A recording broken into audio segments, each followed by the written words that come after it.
यहाँ ड्यूटी करने वाले सोल्जर्स की मृत्यु हो जाती है गोलियों से नहीं, ठंड से। तो पाकिस्तान अपनी सेना भेज दी। भारत का तो हालत खराब हो गया। यहाँ लड़ने के लिए हमारे पास उतने ठंड वाले कपड़े नहीं थे। अब भारतीय सेना जो थी, देखिए जम्मू कश्मीर का ये एरिया जो है, दुनिया का सबसे ऊंचा युद्ध का मैदान है सियाचिन। सियाचिन कौन सा जगह है? सियाचिन। सियाचिन में इतनी ठंड पड़ती है, इतनी ठंड पड़ती कि यहाँ ड्यूटी करने वाले सोल्जर्स की मृत्यु हो जाती है, शहीद हो जाते हैं, गोलियों से नहीं बल्कि ठंड से। अब यहाँ पाकिस्तान और इंडिया दोनों के बीच में यह जगह है, दोनों क्योंकि हमारा ही है यहाँ पर, लेकिन अभी उस पर इलीगल कब्जा पाकिस्तान का है।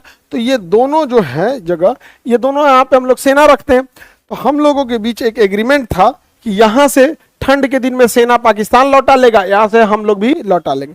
हम दोनों के बीच में ये म्यूचुअल अंडरस्टैंडिंग था कि हम लोग अपनी सेना लौटा लेते थे।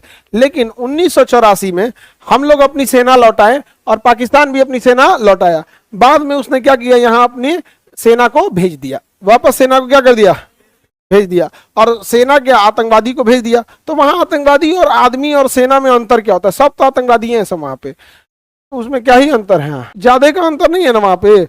बिना मतलब का वो सब उल्टा, छोट छोट बच्चा सबको देखिएगा तभी उन सबका मेंटेलिटी अलग टाइप का होता है यहाँ पे। हमेशा याद रखिएगा, जब आपके समाज को कोई धार्मिक व्यक्ति लीड करेगा तो समाज बहुत आगे नहीं बढ़ पाएगा।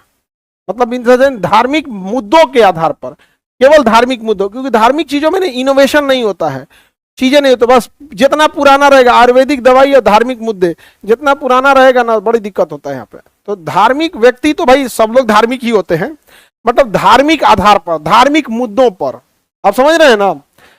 अब व्यक्ति तो सब लोग धार्मिक ही होता है भैया, किसी भी धर्म के धर्म घर में रखो, लेकिन अब केवल यही मुद्दा रखोगे। पाकिस्तान में मुद्दा क्या हो गया? धार्मिक हो गया यहाँ पर। तो ये हो गया सियाचिन ग्लेशियर। अब यहाँ पाकिस्तान आगे आ गया यहाँ पर। अब जब यहाँ पाकिस्तान आ गया 1984 में पाकिस्तान यहाँ आ गया। अब हम लोग जाए कैसे यहाँ पर? और यहाँ पे ठंड होता है -60 डिग्री सेल्सियस, -60 डिग्री। 10 या 20 सीटी दीजिएगा तो आलू उबलता है, 10 या 20 सीटी में आलू उबलता है। अगर थूकिएगा ना तो जमीन पे गिरने से पहले जम जाएगा। थूक दीजिए किसी को तो चोट लगेगा उसको। वहां दाढ़ी बनाना नहीं दिया जाता है ताकि ये ठंड रोक लेता है। दाढ़ी में कहाँ ठंडा लगता है?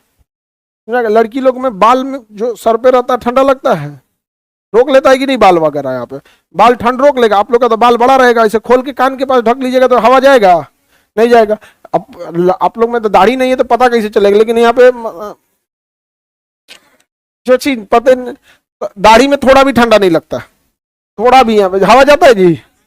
जो रखता है दाढ़ी उसको पता है ठंडे नहीं लगेगा इसमें। आप हाँ कंबल कंबल नहीं है, ई का टांग रहा है बाबू। तो पाकिस्तान यहाँ पर क्या हुआ, अपनी सेना भेज दिया। अब यहाँ लड़ने के लिए हमारे पास उतने ठंड वाले कपड़े नहीं थे क्योंकि हम दोनों में समझौता था। अब ये कपड़ा बनाता था नॉर्वे नाम का देश। कौन बनाता था? नॉर्वे नामक देश। अब नॉर्वे के पास हुआ कि भैया अब यहाँ पे तो पाकिस्तानियों को भगाना पड़ेगा। तो पता चला कि भाई ये कपड़े कौन देगा? नॉर्वे। तो भारत सरकार गई नॉर्वे में कपड़ों का सैंपल देखने के लिए कि कौन कपड़ा रहेगा, किस साइज का लेना पड़ेगा, कितना प्राइस रहेगा, नेगोशिएशन होगा। तो भारत सरकार नेगोशिएशन वगैरह सब कर और के जब फाइनल ऑर्डर देने गई तो नॉर्वे नामक देश कह रहा है कि अभी हम ये डिलीवरी नहीं दे पाएंगे, 2 साल बाद देंगे, हमारे पास बहुत ज्यादा ऑर्डर अभी पेंडिंग में है, पहले उनको क्लियर करेंगे। तो भारत ने पूछा कि किस देश से ज्यादा ऑर्डर है? तो कह रहा है पाकिस्तान से। भारत का तो हालत खराब हो गया कि भैया हमारे पास लड़ने के लिए उस लायक कपड़े भी नहीं थे जो उतने ठंड को रोक सके। अब हम लोग के पास यही समस्या था, अगर इंतजार करते तो पाकिस्तान के पास वो कपड़े भी आ जाते। और जो पाकिस्तानी सोल्जर वहां गए थे, वहां उनके पास पहले से वो कपड़े थे। पाकिस्तानी जो वहां लड़ रहे थे ना, वो लोग पहले से प्लान, 5 साल पहले से प्लान बनाए थे कि हम लोग सियाचिन पे क्या कर लेंगे, कब्जा कर लेंगे। अब भारतीय सेना जो थी इधर से ऑपरेशन राजीव चालू करती है। क्या चालू करती है? ऑपरेशन। और यहां से भारतीय सेना इन्हीं कपड़ों में पहुंच जाती है। कहां पर? सियाचिन ग्लेशियर। यही जो ठंड वाले कपड़े होते हैं इसके लिए। हालांकि ये ठंड रोकने के लिए उतना सुटेबल नहीं होते हैं, वहां हाइपोक्सिया हो जाता है, सांस नहीं ले पाता है। और ठंड इतना रहता है, हवा भी इतनी नमी रहती है, सांस लेते जाएंगे तो पानी भरने लगता है फेफड़ा में, पानी भरने, तो उतना नॉर्मल ह्यूमिडिटी रहेगी तो बाहर चला तो ठंड एकदम भर जाएगा, हाइपोक्सिया हो जाएगा। पानी भर जाएगा तो सांस ज्यादा नहीं जाएगा, सांस नहीं जाएगा तो ऑक्सीजन की कमी हो जाएगी, और वैसे भी हाइट पे ऑक्सीजन की कमी हो जाती है, तो उसे हाइपोक्सिया कहा जाता है। तो वहां सैनिकों को क्या होने लगा, हाइपोक्सिया होने लगा। उसके बावजूद सैनिक वहां पहुंचे। अब जब वहां सैनिक पहुंचे थे तो टेंट डाल के, वहां सैनिक सफेद रंग का टेंट होता है, डालते वहां रेडियो सिग्नल नहीं देना होता है, वहां पे रेडियो सिग्नल बोलेंगे तो पकड़ में आ जाएगा यहाँ पे। अब वहां पे एक चंचल पांडे करके था, एक सैनिक जिसकी पोस्ट पे ड्यूटी थी रात में। तो वहां पर जब वो ड्यूटी कर रहे थे तो एक पाकिस्तानी गोली चलाया गया। तो एक पाकिस्तानी जब गोली चलाया ना तो इन्होंने देख लिया, ईवी इधर से गोली चला दी है, तो वो गोली डायरेक्ट आके इनको लग गई। चंचल या चुनमुन करके ऐसे करके नाम, तो गोली लग गई डायरेक्ट, और डायरेक्ट गोली लगी, लेकिन इधर से गोली चला दिए थे। अब जब गोली चला दिए ना तो गोली की आवाज सुन के जो हमारे बाकी के फौजी थे वो लोग जग गए, और वो जगने के बाद मारे पाकिस्तानियों को सब तहस नहस हो गया, सब मर गया, सब वहां पे पाकिस्तानी सब मर गया। अब भारतीय सेना जो ठंड से कांप रही थी, जो मर गए सब, उन सब के बाद नॉर्वे का बना हुआ कपड़ा था, उन सब को उघारे कर दिया। और ठंड वाला जो कपड़ा था कौन पहन लिया, भारतीय सेना पहन ली वहां पर। अब भारतीय सेना जब पहन ली तो सारे कपड़े एकदम रेडी हो गए, यहाँ पर सारे लोग रेडी हो गए। अब उधर से पाकिस्तानी आ रहे हैं सब, ये सोचकर कि यहाँ पे तो इंडियन आर्मी जिंदा ही नहीं बच सकती है, कपड़े ही नहीं है, तो खाना पीना दे रहे थे सब यहाँ पे। समझ में आ गया कि नहीं। कारगिल और सियाचिन की लड़ाइयों में पाकिस्तान कंफ्यूज हो गया, क्योंकि जो कारगिल और सियाचिन की लड़ाई में पाकिस्तान इस बात से कंफ्यूज हो गया कि भारतीय सेना में जो मुस्लिम सैनिक थे, जब वो नमाज पढ़ रहे थे तो पाकिस्तानियों को लगा कि ये पाकिस्तानी आर्मी है, वो बैला सब हेलीकॉप्टर से खाना गिराने लगा, सब खाओ खाओ खाना खाओ। इंडियन आर्मी मारी धो के रद्द कर दी यहाँ पर। अब पूरे पोस्ट पर कब्जा किसका हो गया है, इंडियन आर्मी। पाकिस्तानियों के पास हथियार था, वो पहले से पहुंचे थे, उनके पास नॉर्वे का बना हुआ कपड़ा था, इसके बावजूद सारे के सारे पाकिस्तानी मारे गए, और हम लोग का एक जवान शहीद हुए थे। और वो भी शहीद होते तो अगर गोली नहीं चलाए रहते तो ये लोग सोए रहते, समझा, थक के सोए हुए थे। एक आदमी संतरी की ड्यूटी लगी रहती, कभी भी पूरी फौज नहीं सोती है बाहर ड्यूटी, अगर नहीं चलाए रहते तो वो तो गोली दूर से चलाया था, उसकी आवाज आती नहीं, इन लग जाता यहाँ पे। अगर नहीं चलाए रहते तो सोए रहते लोग। तो सोचिए, गोली लगने के बाद भी अपना काम करते गए, तड़तड़ा के मार दिए, यही 2-3 ठोक मार दिए हुए थे यहाँ पर।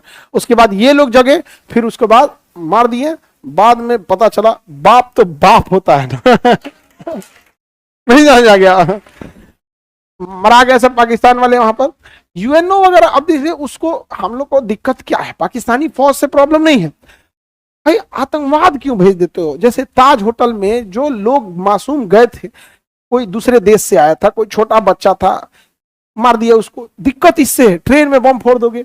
अमरनाथ यात्रा करने कोई जा रहा है उसको मार दो, वैष्णो देवी जा रहे हैं उनको मार देगा, कश्मीर में आके चौराहा पे तड़तड़ा के गोली चल जाएगा। भाई प्रॉब्लम इससे है, तुम्हें लड़ना है तो तुम लड़ो ना, कब मना किए हैं, ऐलाने जंग करो, आज का आजे लड़ लो। समझ में आ गया कि नहीं आ गया। सियाचिन पे अभी इंडिया कब्जा है, किसका कब्जा है, इंडिया। तो अभी भी कपड़वा रखा हुआ है इंडियन आर्मी के म्यूजियम में समझ में आ गया कि नहीं आ गया। और उन सबको दफना दिया गया। इंडियन आर्मी जब भी पकड़ती है तो उन सबको दफनाती है इज्जत से, जबकि पाकिस्तान वाले ऐसा नहीं करते। हम लोग का सैनिकों को पकड़ते सर और काट के लेके चल जाते हैं, कभी कान काट लेगा, सर काट लेगा, सब बदतमीजी करते हैं सब लाश के साथ। वो सब ये गलत बात है पाकिस्तानियों को, क्या कीजिएगा। जब बकलोल है ये सब, उन सबको आता क्या है बिरयानी बनाने। पंचशील समझौता चाइना के साथ हुआ था बाबू, भारत के साथ नहीं हुआ। तो यहाँ ऑपरेशन क्या चला गया, राजीव। कौन सा ऑपरेशन, किस चीज के लिए, सियाचिन के लिए से 1984 operation Rajiv, operation Meghdoot. Operation Rajiv, operation Meghdoot, दोनों इसी का था। समझ में गया। मेन ऑपरेशन का नाम था मेघदूत, मेन ऑपरेशन का नाम मेघदूत। राजीव मेन बोल दिए क्या, हाँ, तो मेन ऑपरेशन था ऑपरेशन मेघदूत।